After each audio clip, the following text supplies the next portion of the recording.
What if your struggles are not signs of failure, but stepping stones to something greater?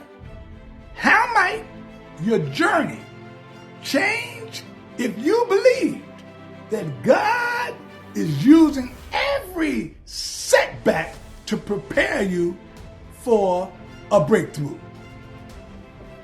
My name is Tony Lewis, and here I am again, and it's my plum-pleasing pleasure to share with you today a few minutes for us. The U is for underdogs, and the S is for strugglers. Sound like you and me, don't it? But I'm talking about in the Bible.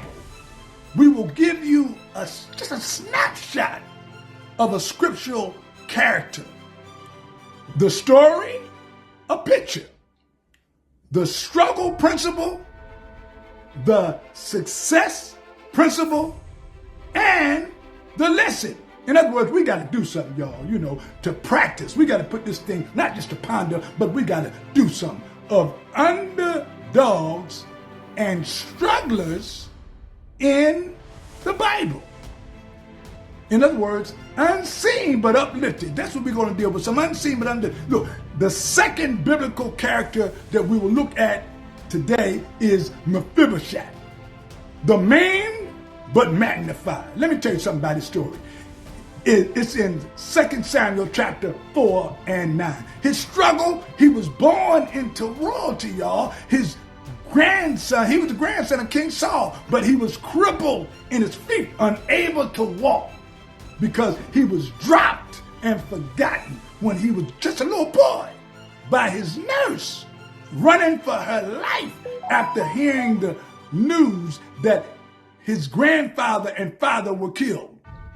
In other words, he was tore up from the floor up. His success was he was restored to King David's table later on. But the lesson is that God restores the rejected. So remember Mephibosheth's story in 2 Samuel chapter 4 and 9, if you want to go deeper. The maimed but magnified. When you struggle from being crippled because you've been dropped by family, friends, foes, and you feel tore up from the floor. But I'm not talking to anybody mentally and emotionally and socially forgotten. Remember, when you succeed by being restored to the King of Kings, I'm talking about Jesus now, table, when you restore his table, remember the lesson. God restores the rejected.